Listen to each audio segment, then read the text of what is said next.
Non. Non. Non.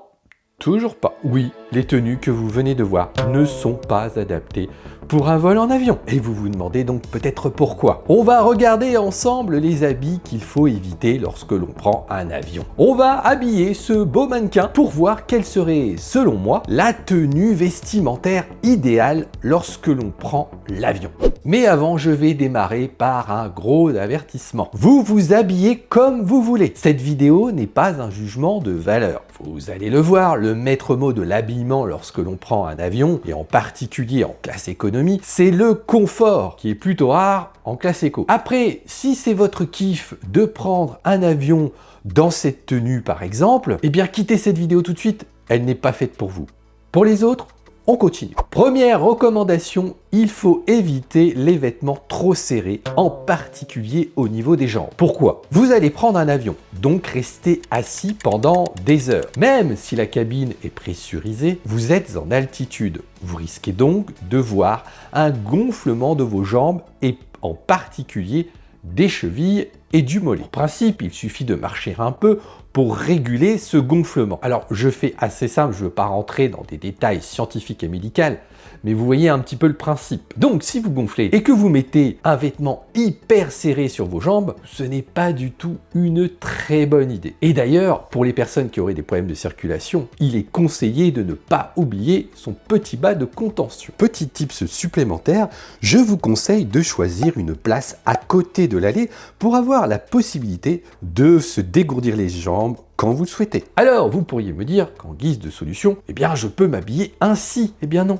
ça aussi, il faut éviter. Dans un avion, oui, il y a de la climatisation. Il m'est déjà arrivé d'avoir chaud sur certains vols. Mais attention, je vais prendre en exemple mon dernier vol. J'ai eu clairement une idée débile de me mettre en short. Personne n'est parfait. Je me suis pelé les miches parce que j'étais assis juste à côté d'une porte de secours. Alors l'avion a beau être hermétique, encore heureux, là-haut, la température extérieure est d'environ à moins 50 degrés. Alors l'avion a beau être isolé, je peux vous dire qu'à côté des issues de secours, on sent l'air froid passer. Alors évidemment, vous voyez où je veux en venir, un conseil, ne mettez pas de shorts, de jupes, de robes, tous ces vêtements qui ne vous couvrent pas les jambes. Couvrez-vous! Et d'ailleurs, le conseil que je vais vous donner, c'est de mettre plusieurs couches. Par exemple, un t-shirt, un sweat et une petite veste sur le haut du corps. Le cas échéant, vous pourrez réguler si vous avez chaud en ôtant ou en rajoutant si vous avez froid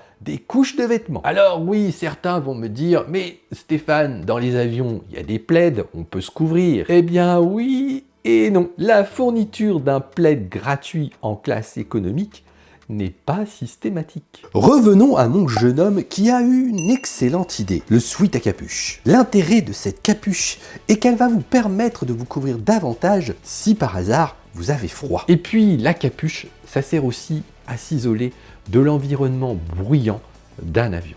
Alors, je ne vous ai pas précisé, mais les conseils que je vous prodigue sont surtout valables pour les vols en long courrier. Évidemment, si vous n'avez qu'un vol de 2 ou 3 heures, certains conseils que je vous donne ici n'ont que peu d'intérêt. Et celui que je vais vous prodiguer maintenant est surtout destiné pour les longs vols. Évitez les matières synthétiques. Vous le savez certainement, ce type de vêtements empêche la peau de bien respirer. Et si vous attrapez chaud, merci pour les voisins qui vont devoir supporter la bonne odeur de transpiration. Alors, vive le bon vieux coton, matière respirante parfaite pour les longs voyages. Et du coup, je vais commencer à habiller mon mannequin avec mes conseils. On va prendre un pantalon ou même un jogging dans mon exemple, pas trop serré, du confort avant tout, un t-shirt coton sur lequel je vais mettre un sweat avec capuche et une petite doudoune sans manches que je peux enlever si j'ai chaud et la mettre dans un étui, un petit peu comme ce style que je vous montre à l'écran. Tant qu'on est sur les vêtements du haut du corps, évitez les vêtements trop amples, style poncho, ou des vêtements avec des choses qui dépassent, comme ceux que je vous montre à l'écran. Ne pas oublier qu'en classe éco, on n'a pas trop de place quand on circule. Ces vêtements amples ne sont donc pas vraiment adaptés avec la promiscuité qu'on rencontre dans cette classe à bas prix. En plus du confort, faites simple, pas de chichi. Une autre astuce, Pensez aussi à prendre, si possible, des vêtements avec des poches qui se ferment, comme sur mon mannequin. Bien utile pour mettre des petites choses comme les écouteurs, le passeport, la carte d'embarquement, par exemple. C'est toujours mieux de mettre ça dans une poche qui ferme, c'est important, plutôt que de tout le temps mettre et enlever dans sa valise ou son bagage cabine. On poursuit maintenant avec le bas, et donc, que mettre sur vos pieds? Je vais reprendre le slogan de cette vidéo. Confortable et simple. Bon, moi clairement, ce sont des bonnes vieilles chaussettes en coton. On évite le synthétique. Et concernant les chaussures, prenez votre paire la plus confortable. Pourquoi? Eh bien, comme je vous l'ai dit plus tôt dans cette vidéo, il faut éviter de compresser ses jambes. Et donc, les pieds font partie des jambes. Et puis ensuite, vous allez, mine de rien, aussi marcher pas mal dans les aéroports, surtout si vous avez des escales. Évitez, mesdames, les talons. En tout cas, choisissez de la simplicité. Évitez les bottes, les chaussures avec du laçage interminable. Et là, je pense à la sécurité de l'aéroport, où il peut vous arriver de devoir quitter vos chaussures pour un contrôle. Alors pensez pratico-pratique pour pouvoir dégainer rapidement vos chaussures.